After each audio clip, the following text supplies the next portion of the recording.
Welcome to the ProLife Team podcast. I'm Jacob. I'm here with Brandon, and we're going to be talking about bringing hope and healing from a emotional standpoint to women who need it most, right there on their phones.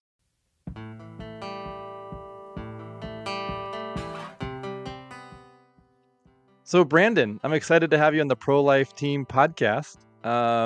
Would you introduce yourself as if you were talking to a group of pregnancy clinic directors? Sure, absolutely. My name is Brandon Monahan, and I come from a long line of pro life family members who've been active in the pro life movement since, well, actually, before the Roe v. Wade decision, back when California was first allowing abortions many years ago.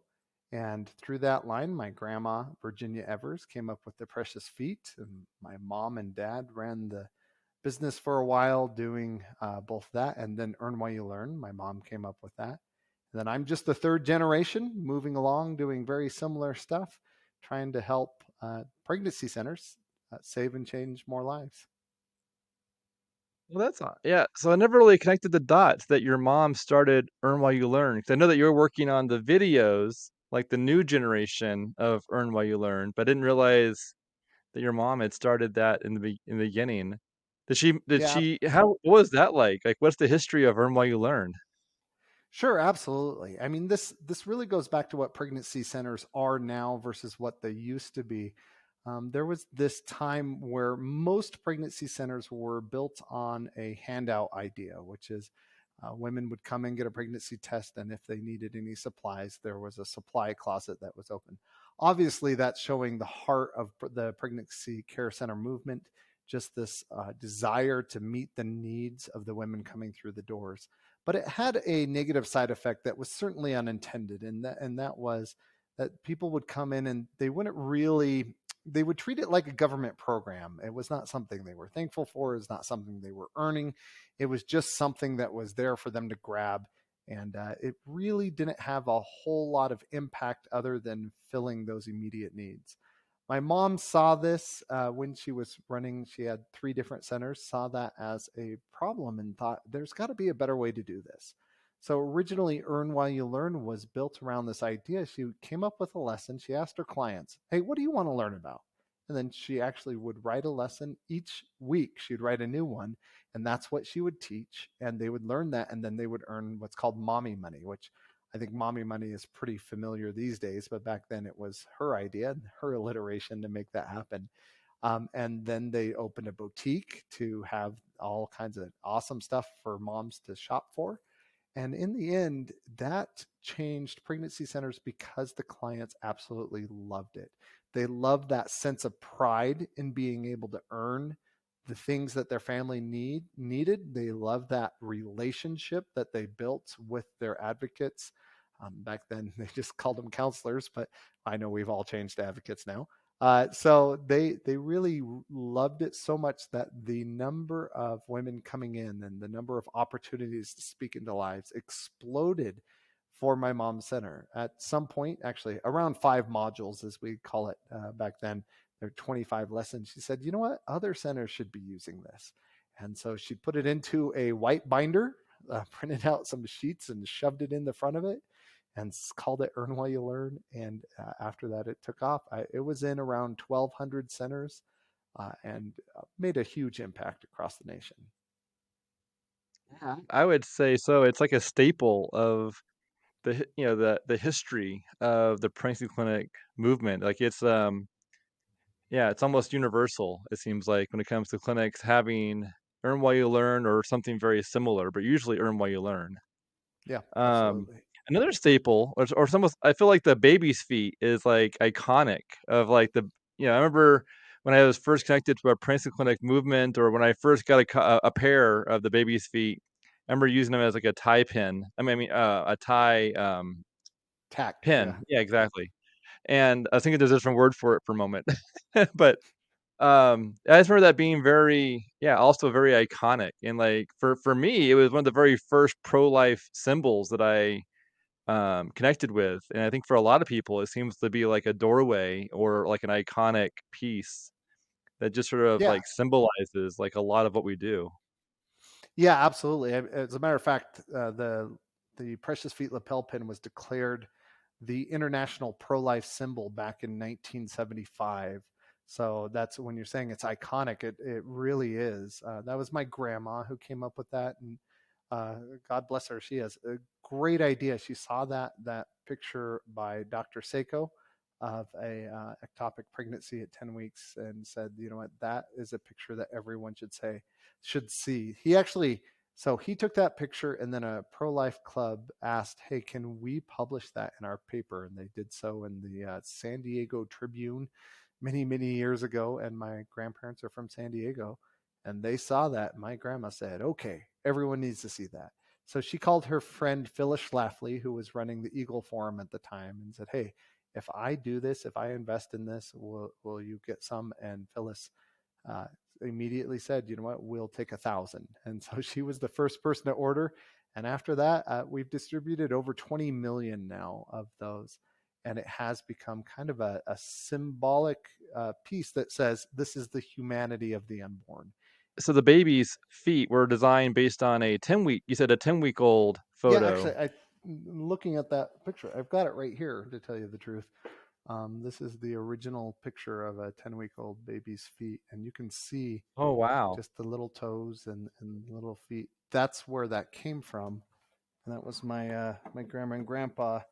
They saw that. They were conservatives, but I'd like to say their view of conservatism and pro-lifeness were the same thing, right? So they loved our country. They're my grandma and grandpa, Okay. and they're matching shirts that my mom made them even. They really believed that loving the country and loving unborn babies were the same thing. They didn't see those as something to be differentiated, because they believed that our country was inherently good, and so they wanted that goodness to shine through. And Roe v. Wade was a huge shock to them, because, again, we don't do things like that here. So their goal was to change back time to a time when babies were safe in their mother's wombs, and that's where that picture really said to them, "Hey, this is something that everyone has to see." And you're connected with several businesses or, ongoing efforts. So you have Bright Course and Heritage House. Um, and then there's what's the name of the texting that's got a new name? Hope Sync. HopeSync. That's right. And that one's like a year or Yes. 2 years old, I Yeah. believe, right? Or Hmm. okay. Um, yeah. So it's Yeah, I yeah. mean, really, what we've done is we've fallen into the places where there is a need to grow, and so, talking of the previous generations, obviously, I'm more than a little bit blessed to be backed up by generations of amazing people. So I've got my grandma and grandpa, who, by the way, my grandpa was one of the top notch people. He taught me how to work. And he fired my brother for not working. He just, and one of the best things that happened to my brother was he got fired. So and he was foundational. And then my dad and my mom being the heart of it, my dad being the steadfastness of it. And having all of those in place has allowed us then now to reach into those additional places. And the thing that I bring that's a little bit unique is definitely the technological edge of pieces. I actually love programming. I love databases, to tell you the truth. That's my SQL is my language I dream about and enjoy being a part of. So because of that, we have taken these pieces that my parents and my grandparents have been using for decades and moved it over into a technological format. So Bright Course is the online version of Earn While You Learn, and HopeSync is the online version of our literature that you can hand out to people, but instead of handing it to people, you can text it to them. It's a little more complex than that, but that's the basic idea of it anyway. And can you share so the story of HopeSync? I feel like the story of Mhm. how it got started has God's fingerprints on it, just based on the timing, at least based on the timing. Yeah. Can you share the story of like how you got started and then, yeah, just sort of the risk you took and then how it sort of played out?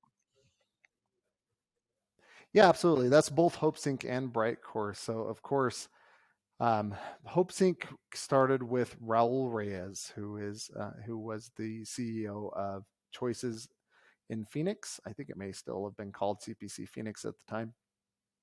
And he had this idea that you could bring to a woman basically a chart that would reach her specific need for her specific situation. So he would say, listen, we want to talk to you about this specific problem that is causing you to have this desire for an abortion, whatever it might be, from body image to money issues or pushy boyfriends, whatever, doesn't matter. Okay. You could talk through it. And so he had made a PowerPoint at the time and shown us the PowerPoint. And of course, my brain got going immediately when I saw this PowerPoint. And I said to him, I'm like, you know what, this is needed right now, but here's the pieces we need to add to it to make it even more effective, to get it onto people's phones so that we can have that piece. So we started programming it, and it's a pretty complex piece of programming at this point. But while we're programming it, we did this text integration that allowed us to text content to clients, and that was good and all. But we wanted that text, but we also wanted the relationship side of things. Now, Bright Course is up and coming because our new content is getting out there. Actually, we were inspired by Dave Ramsey of all things. We went to one of his, I don't know what you call them, rallies, concerts, whatever. And he's like, if you have an idea and you're not bringing it to market because you want to be ready, just do it anyway. So we brought out Bright Course without having a way to pay for it, which was awesome. We're like, everyone, hey, go use it. It's totally free because we have no way to charge you. So we did that. Actually, it's almost for 8 months. We had no way to do that because we're like, hey, just go use it. So we're using it, and then my friend Rich comes to us and says, hey, I think you should be able to text lessons to clients. Now, we had experience with texting because of HopeSync, but inside of Bright Course, we thought that was the worst idea ever. And I tell Rich this almost every time I see him. Like, Rich, that was the worst, best idea you've ever had. So the reason it's a bad idea is because we know that the power of a pregnancy center comes from the relationship that they have with the client. And we believe that that relationship was going to be harmed or degraded anyway from having that relationship via text. We thought that's not a great idea, but we like Rich, so we went ahead and we put that in. And again, we had that experience through HopeSync, so we built it into Bright Course. That was in January of 2020. Of course, a couple months later, COVID hits. And so Yeah. Rich is God's messenger. I got to tell you, because without him, that wouldn't have existed. And then pregnancy centers across the nation were able to continue ministering to their clients. Was it ideal? Of course not, but nothing was ideal for that year. I mean, let's be honest. So they would send those lessons over, then they would call them and have a talk through the questions with them and continue that relationship. And it's that because of that pregnancy centers were able to continue reaching their clients during that time. And I want to make clear here, I think I don't want people to get this idea that I had anything to do with it. In all honesty, we were reluctant. We were reluctantly following where God was telling us to go. And we're very happy that we did. But at the same time, I don't take any credit for it. Yeah, I don't think anyone saw the pandemic coming, and so the fact that you had something you're building something that would work well in an unknown situation coming down the road is pretty phenomenal. It just speaks to God's, like, Yeah, fingerprints. I mean, it's miraculous is the right word, eh? Yeah, So, that's awesome. So I know that story. Can you what other story mhm. comes to mind when some if I were to ask you, like, where do you see God's fingerprints in the work that you've done in your family's work or in the pro-life arena? Where else have you seen God's, direct fingerprints or working through this effort? Well, I'm going to take a little bit of a tangent here, and it's going to explain how I think God is working, and it continues to work in here in our lives and in the different pieces that are coming together. And that tangent is into my favorite nerdy stuff, and that is Elon Musk, who is a nerd's nerd. But if you follow him at all, he has a few different businesses, right? So, of course, everyone knows SpaceX, which he's stated straight up that he wants to get to Mars. But then he also has the Boring Company, which drills holes underground that he's able to make tunnels. And then I don't know if you know about that one, but that is one. They've got great merch. It just says the Boring Company, and that's it. And then he also has, of course, Tesla, which I think everyone is familiar with, electric cars. And when you put all of those together, what you see is a concerted effort. He wants to go to Mars. Now, as a fellow nerd, I have no idea why. It actually seems like a bad idea, but nonetheless, he wants to go to Mars, and he seems to be placing himself in a way that he can get there. Oh, I'm sorry, I should have mentioned with Tesla, he also bought Solar First, or First Solar, something like Uh, that, and so he also owns a solar yeah. company. You put those together, and it looks like he could launch rockets to Mars, dig underground because Mars is a caustic place to live, build structures underground, get power from his solar panels and solar company that he created. And of course, you don't use internal combustion engines on Mars, you use Teslas. All right, so now that's a little bit of a side note. I think God has been doing the same thing inside of Heritage House with the team we have and with the people we have, all for the purpose of bringing all these pieces together to offer a solution that covers clients with that love, that covers clients with that information that is non judgmental, but also pointing them to God in a way that starts from before they ever reach the pregnancy center all the way until their kids are teenagers. And this is actually, I should say, until they're safely ensconced inside of the church walls. That's actually our ultimate goal, is to get them there. And so if you look at where God's fingerprint on it is, this preparation of Heritage House to be able to do all of those pieces. Hope Sync is that pre-decision piece, and then Bright Course is that post-decision piece, and now we even have the pre-appointment piece that we're working on called Infinite Worth. And what we're trying to do is bring together all these different skill sets into a single place that's going to allow for the clients to be served in the best way possible. Yeah, I love how, yeah, it's sort of the analogy of having like, essentially the other analogy would be like having the body of Christ is represented by arms and legs and all sorts of internal organs and the feet and the hands and the eyes and so on. And really, in order to have a complete strategy or a complete body, it takes several different tactics or several different groups or people or different pieces of a puzzle.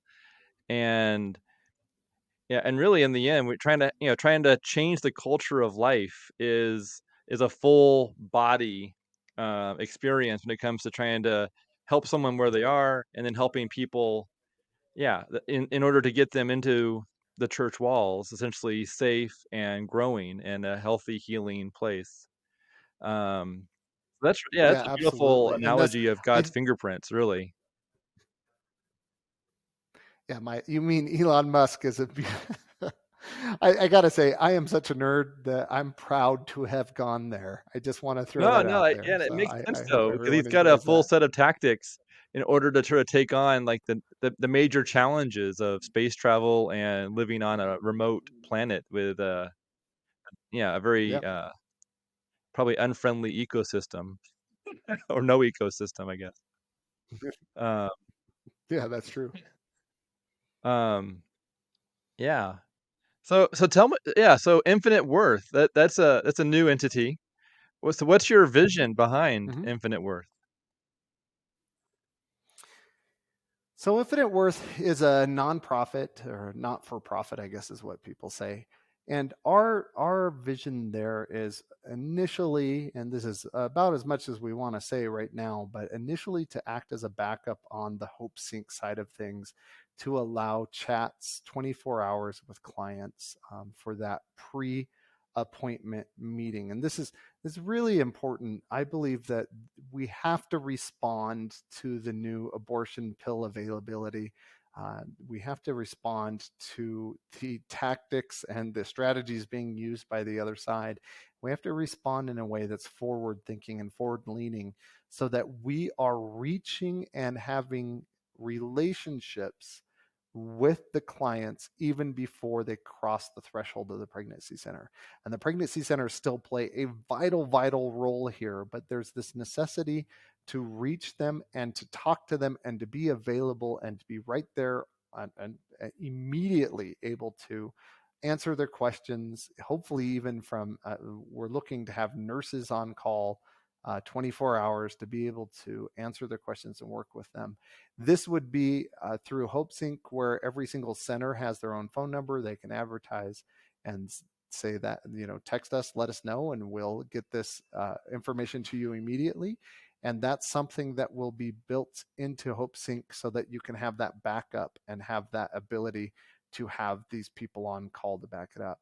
Again, our vision here is to say that clients need to have, as much as possible, they need to have that immediacy to quality information to begin that relationship before they've even crossed the threshold, and then to create that ability to pass off that client to the pregnancy center in a way that honors the pregnancy center in every way, but also makes it so that they're able to serve that client the best possible.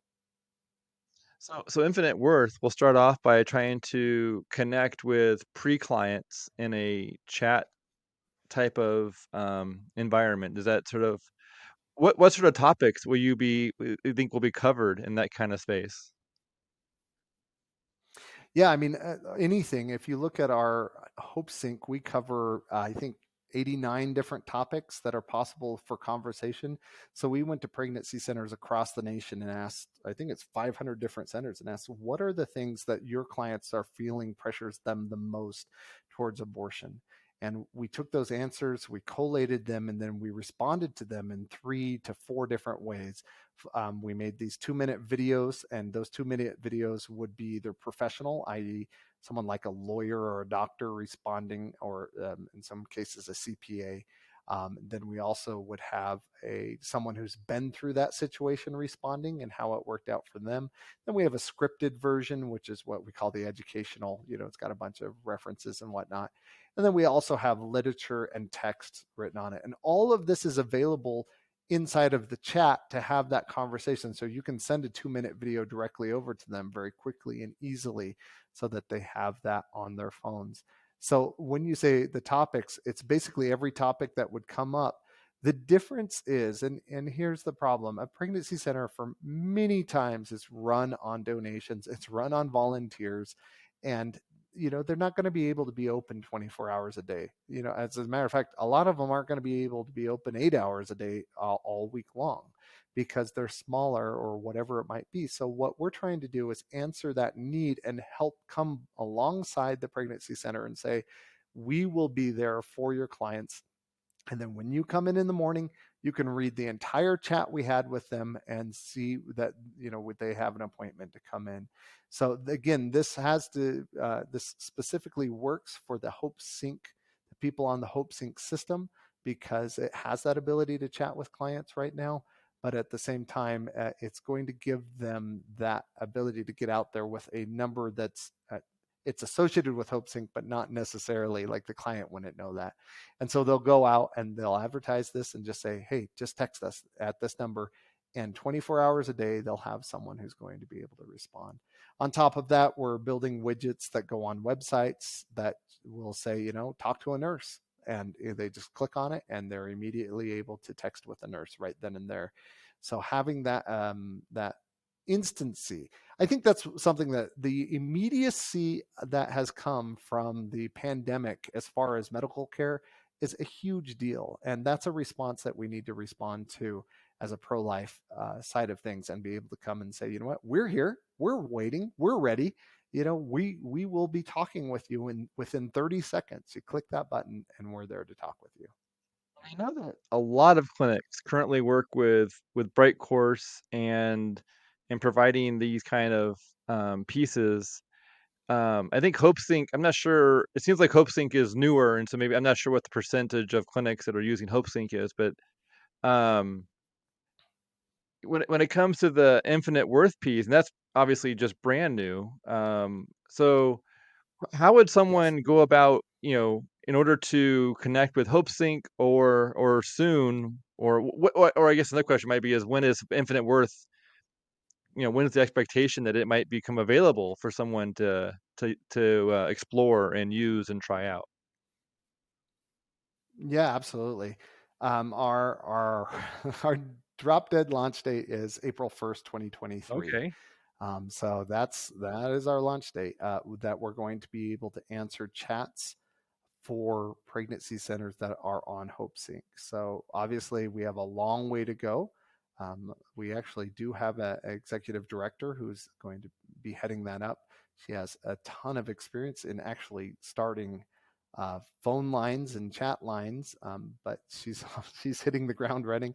I'm actually having some trouble keeping up with her. She's pretty amazing, That's awesome. and just getting that going, then getting our 24-hour coverage, a little bit of programming that has to be done. But that's the hope, is that we're going to be able to offer to pregnancy centers across the nation the ability to have 24-hour coverage. And we're hoping to launch with 24-hour nurse coverage. That's a little bit more complex, but and it requires some HIPAA canoodling, whatever it might be called. But we're working on it right now to make that the case. Yeah. So when it comes to the HIPAA, is it mostly like a disclaimer piece, like saying something like by using this, Yeah, you're you're agreeing to not share certain things, or that you're giving your permission? yeah. Unfortunately, it, HIPAA is a mess. I think anyone who works with HIPAA knows it's a mess. The actual rules have been decided upon after the law was written, and these rules, these that are given out, almost contradict the original law, which is annoying as all get out to me as someone who just wants to know exactly what we're supposed to do. The reason this applies is because these rules now state that if you're not giving out your information via text, text is a preferred method. The idea, well, let's back up. One of the main tenets of HIPAA was to give easy access to your own information. And so there were 31 different organizations who were sued because they weren't giving access to a client's information via email or text, because the client, that's how they wanted it. And I say organizations, these were not pregnancy centers, these Okay. were health organizations. And so the main push these days has been ease of access to the information along with the privacy piece. So they put in place, there are basically three rules that you have to follow. It's pretty simple. You have to tell them, one, that texting is not safe, as inherently safe. It's just not, for various rather technical reasons. But one of them being someone can grab your phone and get into your phone. Hmm. And the second is they have to agree to that. And then the third is you have to document that agreement. So that kind of stuff we have to follow. But then, of course, in certain states, you have a more stringent privacy rules, such as in California, that we're going to have to, understand and work through, even when we're talking about medical information. But I have a very strong belief that we should, as pro-lifers, use the extent that the law allows to save babies. I mean, if it's allowed, we should be able to do it, obviously, as long as it's moral. So as long as something is moral and legal, we're going to go for it, and we're going to work on saving babies in the best way possible. Awesome. Yeah, so that makes, yeah, and having, and actually having like a nurse answer questions via this chat. Is it via chat or is it via text? I mean, or I guess is that the same? It is the same. So our system is built to be via text, so SMS, and that's intentional because there's no install of an app. and the rules governing texting and client content information allow for that, Okay. and that's why we're going that direction, avoiding that install. But on this, at the same time, we also are going to be having video conferences with them. That's built in, so that if they can get on video. But let's just be clear. Everyone knows that the newer generations don't want to talk to you, right? They want to text you. Yeah. That's just the way it goes. So we're going to have both of those options. Of course, the goal is to get them into the center, but along those lines, what is the best way to get them into the center? How much of a relationship does it help if you're having this conversation with them? Does that help get them into the center? And that's one of the things I think we're going to be able to answer. One of the exciting pieces we're going to be able to do is do a lot of A/B testing. If we contact the client 5 times after they've agreed to an appointment with this type of information, are they more likely to show up, or are they less likely? And then make decisions based on that that will allow us to have the greatest impact possible. Hmm. That's really and so right now, and it seems like this is a new. Well, I mean, like Option Line Extend has done Mm-hmm. chat and phone call services, and I believe they did. I think they did texting as well, but it was always for appointment only. There wouldn't be a nurse or a medical consult or information. It was mostly just for appointment scheduling with a Right. clinic near where the client happened to be, I believe. Um, and then Yeah, and I yeah, don't I don't want to speak out of ignorance there, because I'm not sure if they've changed lately. I mean, that used to be the case, but I'm not sure how long it's if it's changed or anything along those lines. yeah, But I do know one of the things that this line will be different, and this is one of the big reasons that I got behind it. Is the reason it will be different is because it's Hope Sync based, meaning those it's actually around 280 different videos are going to be able to be sent to the client, so that you're already creating that relationship and talking to the client in the best way possible. And obviously, we want to do it the best way, and we're going to be looking at all the data to do it the best way. But our goal is to be able to not just get that appointment, but and not just have a relationship, but also have content. So those three pieces I think have to be there to be key. And one is that they are relationship, content, and appointment. All three of those being there so that you're answering questions already, you're getting that connection already, and then you're getting them into the center. yeah. You do those three things, you're going to be able to see that rise. And that's what we're going for, following the data to whatever is best for the clients. And it seems like the data of appointment focus compared to information, and then guiding someone to the appointment. The data can then show which performs better, because Right. appointments And are so yeah, important for building rapport and trust and providing an right. ultrasound at some point. Um, However, yeah, if you can get a higher percentage of people to show up and have a smaller no show and a higher appointment scheduling.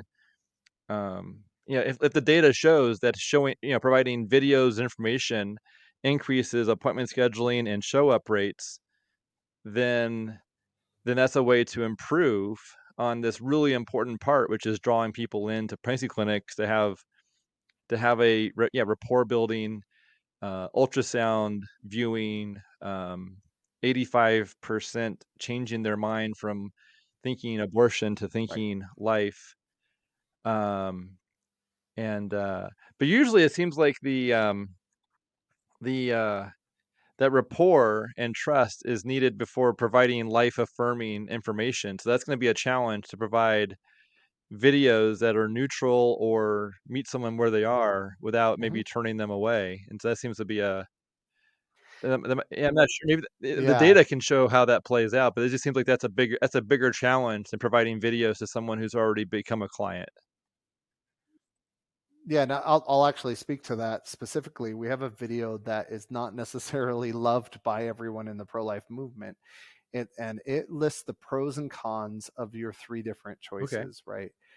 So you've got the pros of parenting and the cons of parenting. Okay, right there, we're already stepping on toes because and we don't want to say there's anything negative about parenting.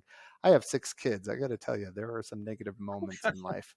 It's I have the 4 way it kids, goes. and yeah, some days are a lot better Yeah, than others. it happens, right? Yeah, exactly. And then of course there's adoption and those options along there, the pros and cons of that. Mm, Actually, for some reason, everyone is ridiculously comfortable talking about both the pros and cons of adoption. okay. They love to talk about the cons actually for some reason. Mm. It's like the bad side of things, I guess. And then we talk about the pros and cons of abortion, and that's where it causes some consternation inside the pro-life side. But the reality is that there is at least a temporary um, shoot, I forget the exact wording, but relief, being able to say we're out, I'm out of that problem, and that problem is done, and that relief is felt. And the reason I say that is because that's a necessary thing to say, to acknowledge the reality in a way that really does help them see that we're not pretending here. We're not bringing them false information. We're not sugarcoating or whatever. We are saying, look, this is a real thing, and we're real. So when you say, how do you have that life affirming, I believe that you're just honest. I mean, we don't have to hide anything. The fact that abortion may provide a sense of relief that's temporary, that's okay to say. And because we know that the long term is much worse off, and we know that the long term benefits of the other choices are obviously much better than the long term uh, the negatives that come from abortion. So you're right. It's going to be ridiculously difficult to do those. We're going to have to step across some lines that people are uncomfortable with.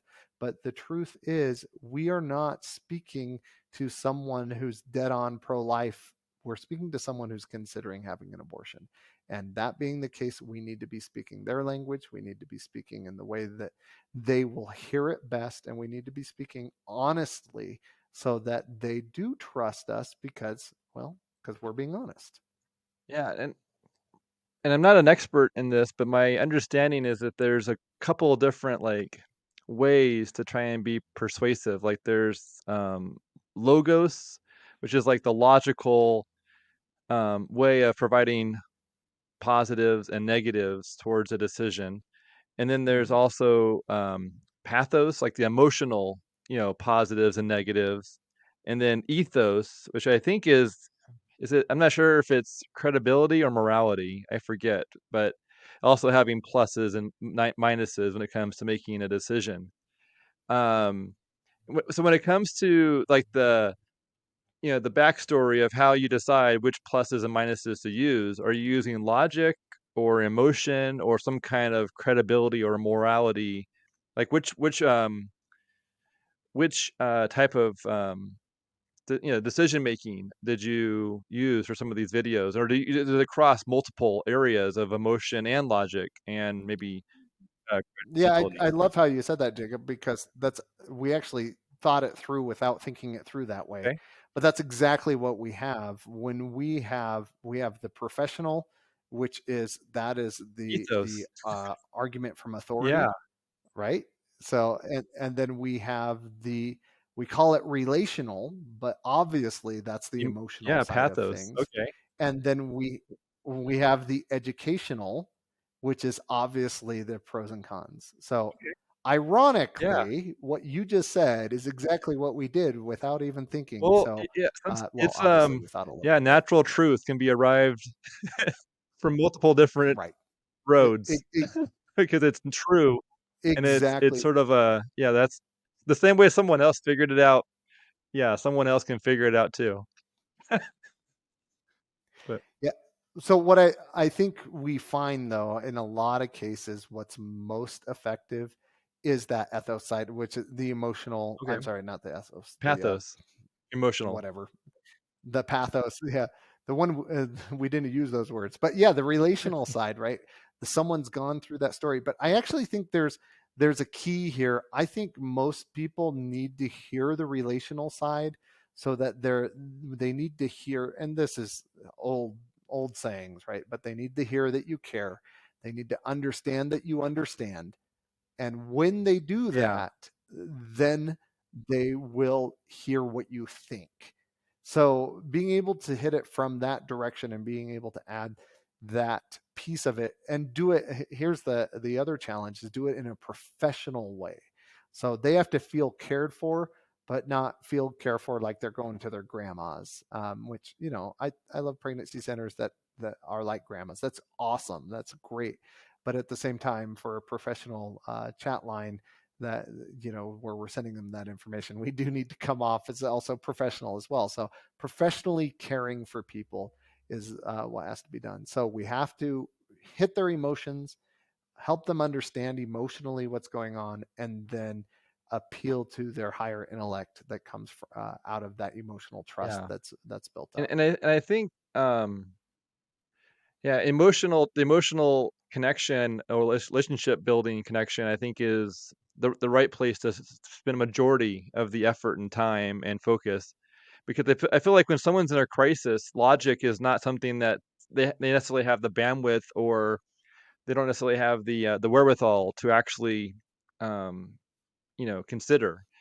And 'cause I think logic is sometimes something that people that have the ability to step back and consider options is something that, when logic will play a heavier role. And when someone's got a crisis situation, logic is not something that's it's easily considered, or yeah, it's just simply measured or thought about. But emotion, I think, is a Yeah, and great place to spend time. I actually have an apologetics master's, and we talked a lot about the problem of pain. And they actually call the problem of pain two separate problems. Your first problem of pain has to do with the intellectual problem. The second problem of pain has to do with the emotional going through it in the moment problem. And that second one is something that has to be answered well, and it has to be answered with empathy and love and concern and care for the person, not the intellectual argument that you're going to win with. So Brandon, what is one of your main prayers when someone who has been involved in the pro-life world for a long time, and your family's been, you have generations of pro-life work and passion and commitment towards saving those who are most innocent and most vulnerable. What is one of your prayers that you would like to maybe have, for those who are listening, they could join you in praying? Yeah, absolutely. I think very simply that the walls that are built that are deflecting the love of the pro life movement will be broken down so that those who are considering abortion will feel and know the love of both those who God has placed there as well as God Himself. So that's where we need to go. We just need to chip at that wall and actually ask God to just break it down so that that love is known. And when that love is known, I honestly believe lives will be saved and changed by the millions if they are able to break down that wall and accept the love that is there for them.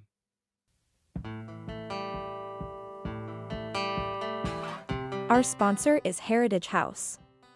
Heritage House provides over 1,500 resources and tools for the pro-life movement, from fetal models to yard signs to the precious feet pin. Heritage House is proud of nearly 50 years of standing shoulder to shoulder with pro-life advocates like you. See Heritage House online at www.pro.life. That's pro.life. Supporting our sponsors, like Heritage House, supports the Pro-Life Team podcast. Thank you.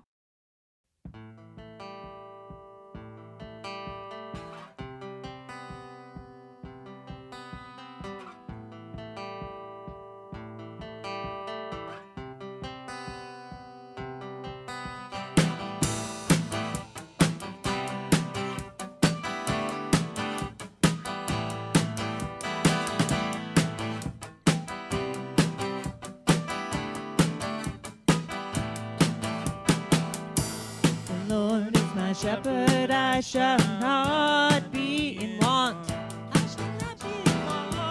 He makes me lie down in green